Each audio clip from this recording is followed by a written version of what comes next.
Good afternoon, everybody, and welcome to the afternoon show, the Hyde Show. And we have quite an interesting site here. I think I did speak about it yesterday. Those of you that were watching, just look how full this Olifants River is. I thought we'd start here today. Welcome to you all. Thanks for joining me for the next half an hour. If you have any questions, send them through. It's always really nice to engage with you, the viewer. If you have any questions, send them my way. And let's see what we see. And like I say, man, I tell you what, this is a very full river in comparison to yesterday's picture. Flowing really quickly. I wonder what happened to those hippos. You might start to see them spending more time in some of the water holes. Because that, I reckon, is too deep for the hippos. Unless they find a nice quiet corner, come right up to the banks. I haven't seen any hippo activity today. It is quite amazing.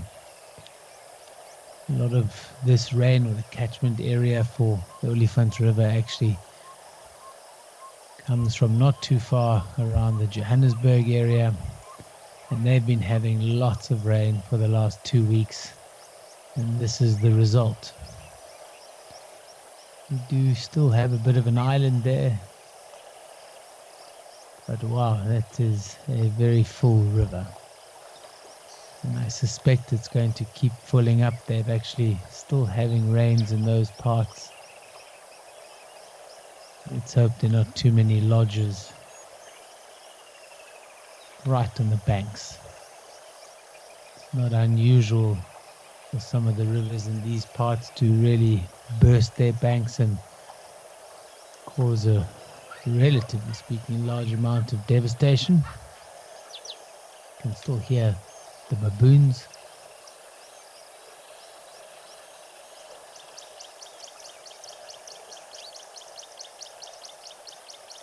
And the flow of the river.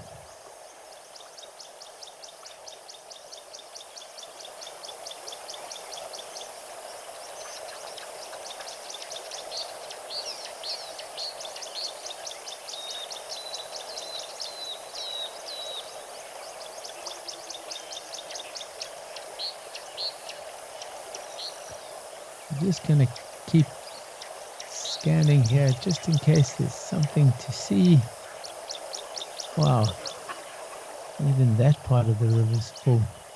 Usually a bit of a grassy embankment on the other side of that island. Be interesting to see how long it stays full, or whether it gets even more swollen.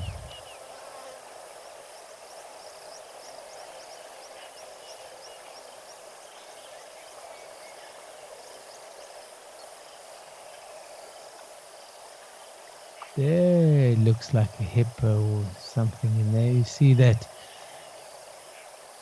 Looks like a log or a rock, but I think there's a hippo, yes. On the left there. We'll just wait and see if the camera moves back into that hippo spot. If not, it's not a problem. We had a good view of them yesterday, just checking the path. Any sign of baboons.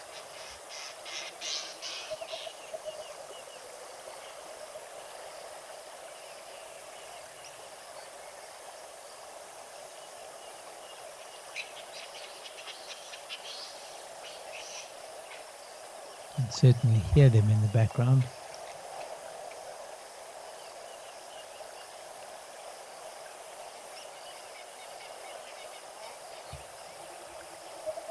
Okay, no obvious sign of the animals around.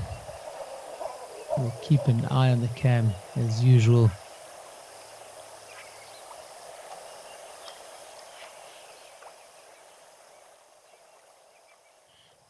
Going to go across to Taupan. There's a wonderful view of a grey heron.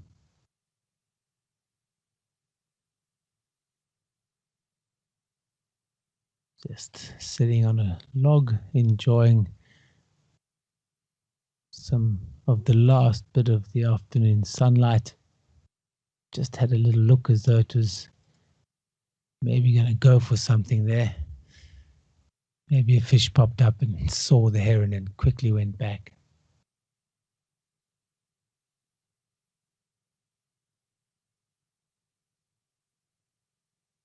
He's got his beak open like that. It's a good indicator that it's a really hot day when they open their beaks like that. When birds do that, and they often flap their throat, they gullah flap. You can just see a bit of movement there on his throat, and that's an effort to keep themselves cool. If it was me, I'd go into the shade, but it's obviously not too bothered being a bird. But they do get hot. They need to let off some steam, and that's how they do it.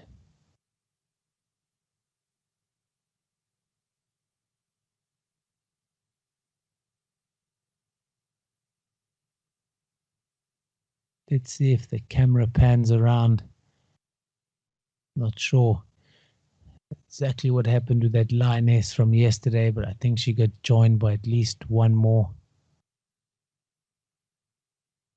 I think they spent most of the day around the waterhole, causing a bit of havoc. But I haven't seen them around today.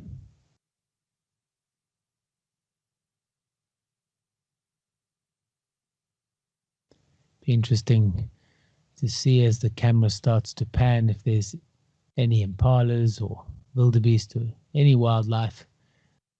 That will also maybe give us an idea that maybe the lions are still around, or because as you can see, there's not a huge amount.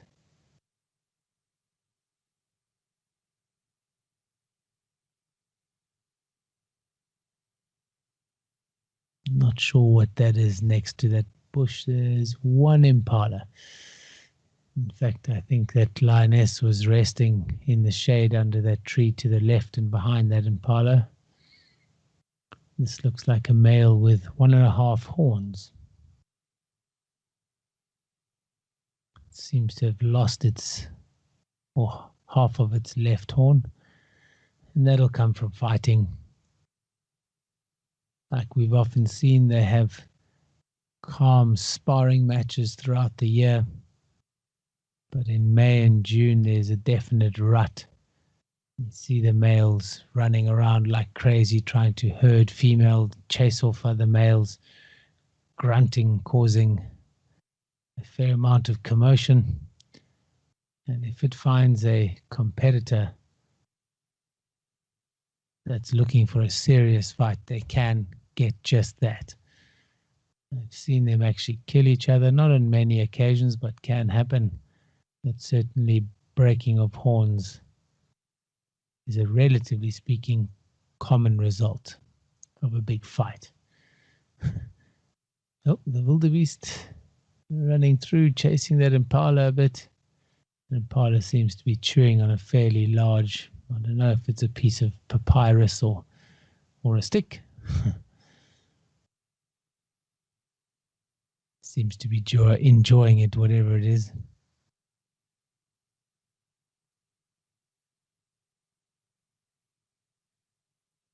Not sure what caused that wildebeest to run, but that other impala seems to be pretty relaxed.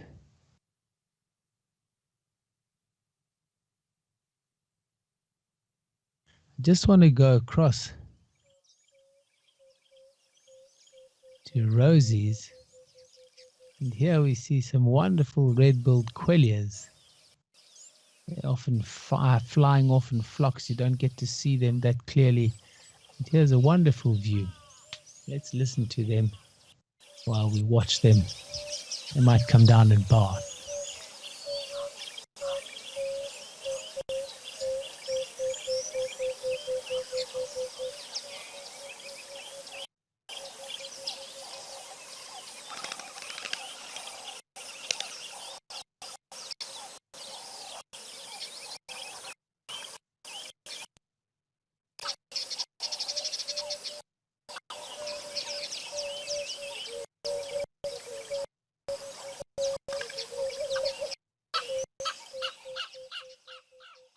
seems to be a lot of bird activity around. These quellias, hornbills, laughing doves, go-away birds or no, I'm sorry, not characos, they're just the go-away birds or lories as some of us know them as. But these quellias, you can see the ones with the black face and very red beaks, those are the males. There's a couple of them, very beautiful facial markings. And then the slightly duller looking ones are the females. They don't need to do any showing off and attracting of the opposite sex. That's all the male's job. So he needs that extra color. Very busy indeed. Let's see if we can get the camera to pan out a little bit. I wonder if some are actually having a bath and then coming back onto this perch.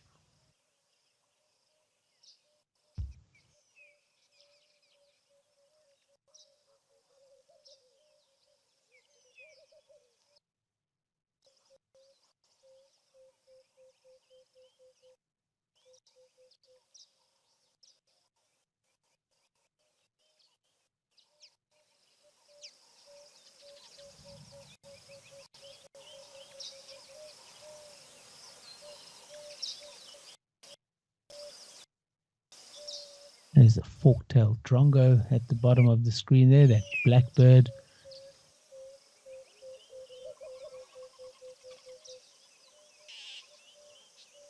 Is skillfully hovering above the water.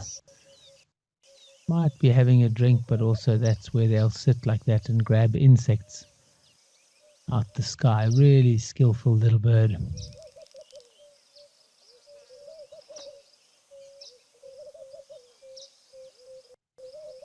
Wonderful afternoon sounds.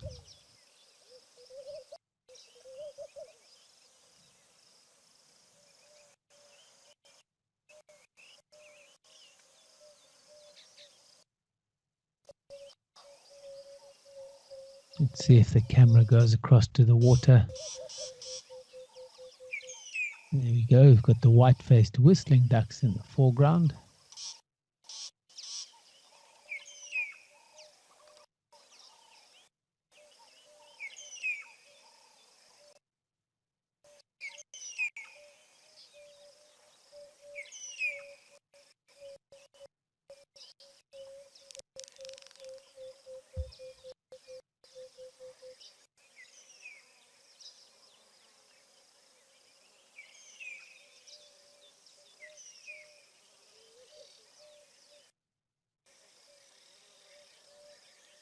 The emerald spotted wood dove in the background. Beautiful sound. Looks like a laughing dove.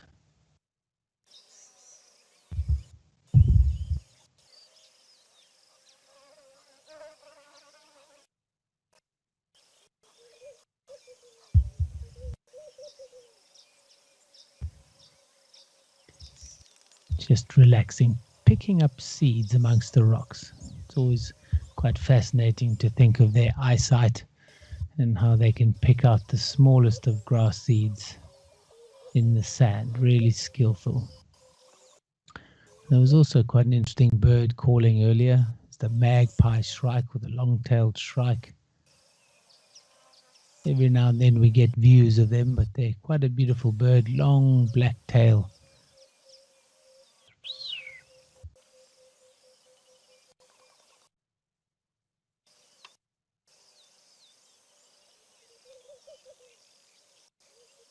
Coming back to the quellias.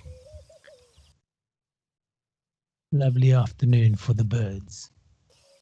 Okay, we're going to go across. Oh, wait, hang on a second.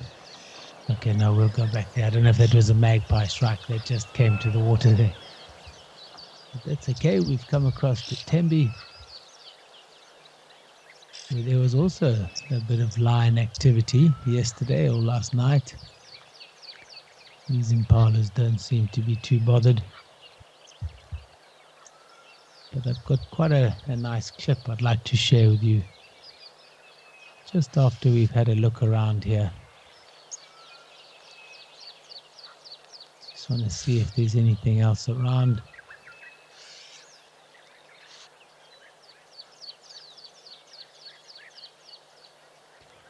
And just wait a moment. There we go. The camera starts to move.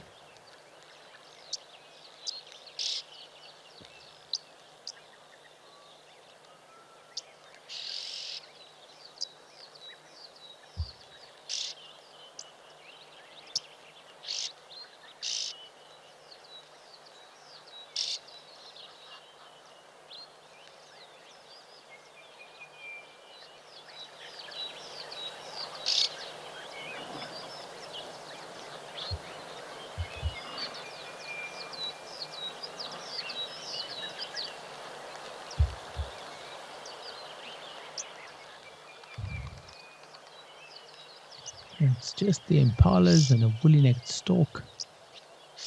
There's also quite an interesting bird calling in the background.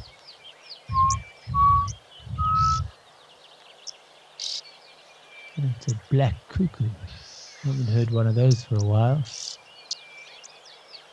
Let's see if it calls again. There's the chitter from the oxpeckers as well.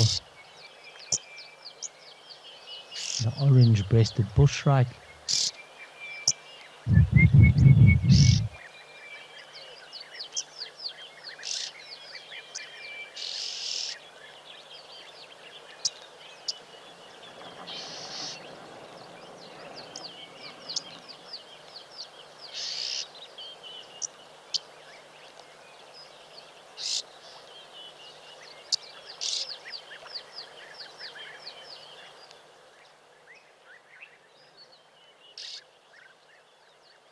Now, of course, we're trying to listen for the black cuckoo. It's not going to call. But listen out for it later on if you keep watching the cameras, or indeed as you keep watching now. Beautiful call. And again, it's a typical call for the summer months only.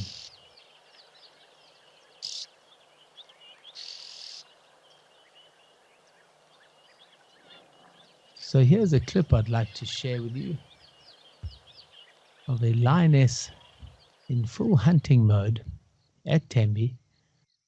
Just look at that. It's quite a scary sight, actually. Those eyes shining back, just slinking through the thicket. Clear intent. The impala's having no clue. There's a large spotted genet as well, who also has no clue. But what I find really interesting is that it's pitch dark.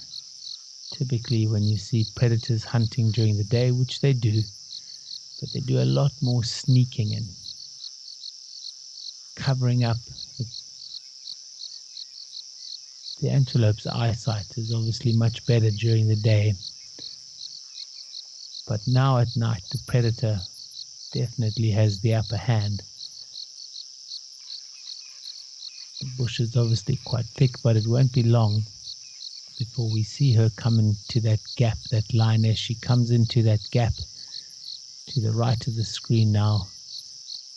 She looks as though she could almost just jump on one. She's so close. If I look at the trees around them, there's no wind. So the scent of the lioness is not being moved around. It would definitely make it harder for the lioness to walk quietly, but I suspect she could even be on a game path that's quite sandy. But we'll soon see her coming back out. Just watch for that ghostly movement. Very glad we're sitting where we are. I'd like to be one of these impalas. As you can see, they're quite relaxed. Just having a good feed, enjoying what I think is a quiet early morning. There's a crested francolin calling.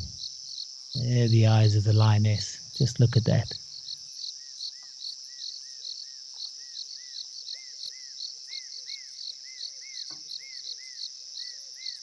Some young impalas, perfect targets.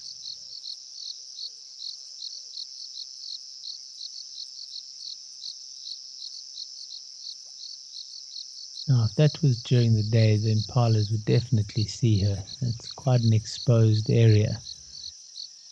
That lioness is watching the body language and I think is well aware that the impalas are just going on without knowing her presence.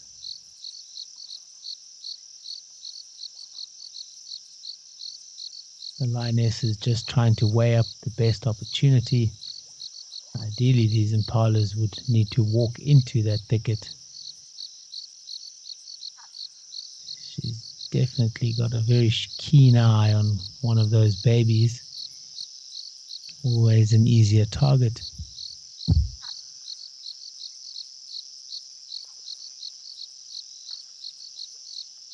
Oh, there's a bit of movement.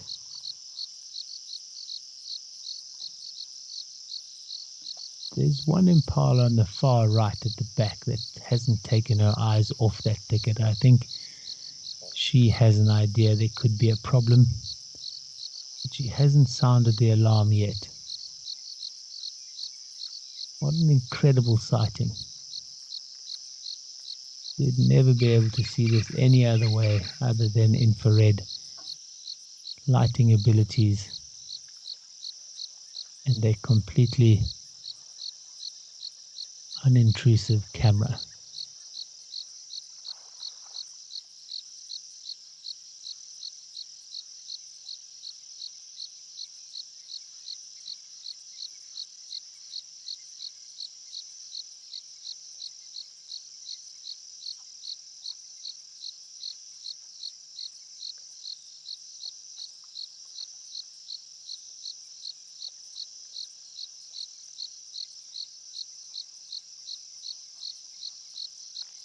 Very patient on the lioness's behalf.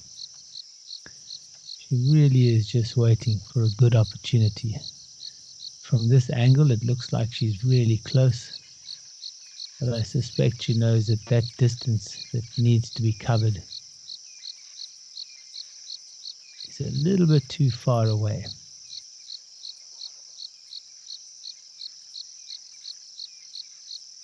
Let's keep watching and see what happens here.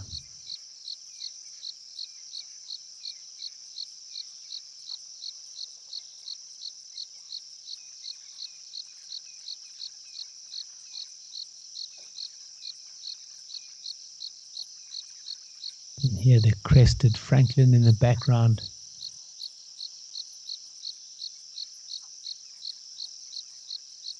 I suspect it's really early morning. I'm not actually sure what time of night it is.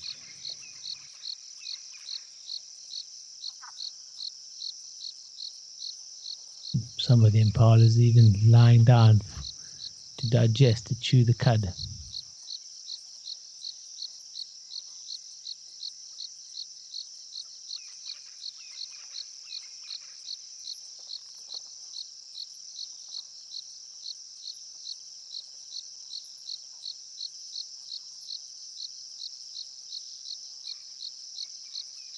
As I've often spoken about, it's always a question of patience.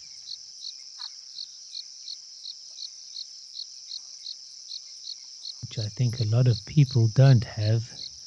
I guess it's out of necessity. This lioness needs it to survive.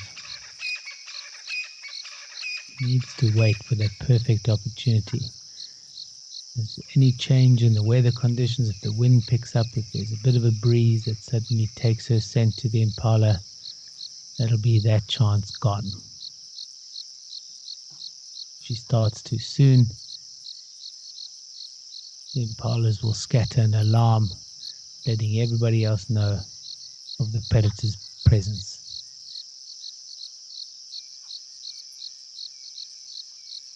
Yeah, she's moving off to the left now, or at least thinking of it.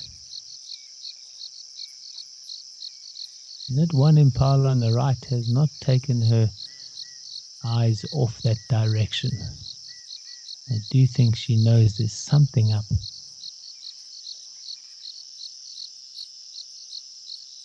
The fact that she hasn't alarm called. There's the slow movement of the lioness.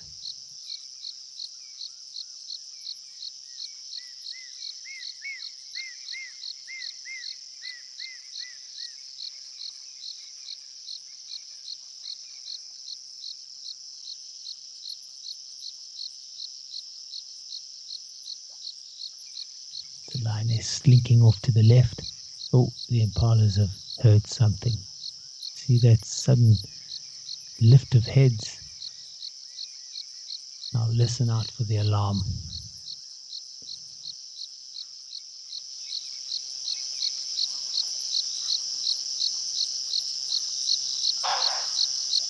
There we go. There's the lioness coming out on the left.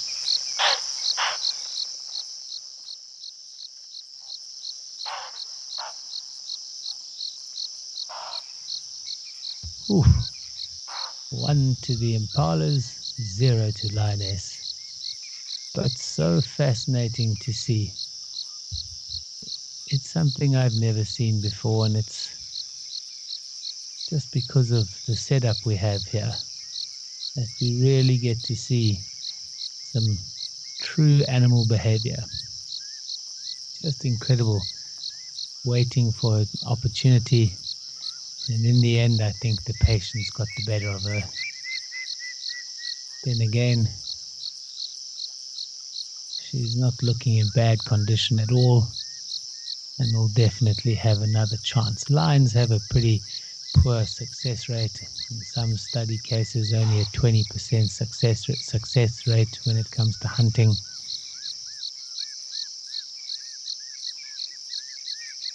Scent marking her territory instead. But they do try more often than other predators. That would be counted as a attempt and fail if we were studying this lioness's success rate.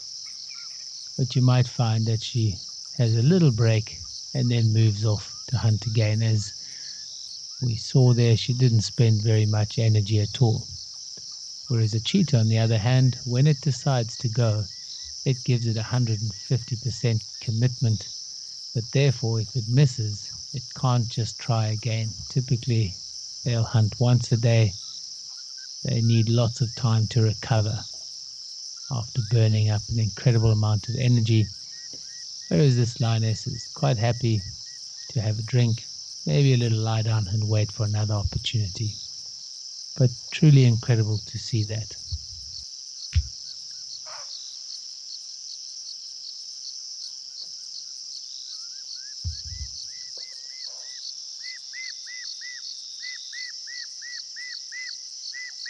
Okay, folks, that did take up a lot of our time. I have been keeping an eye on the other cameras. I thought that was well worth seeing. It's quite an unusual sight.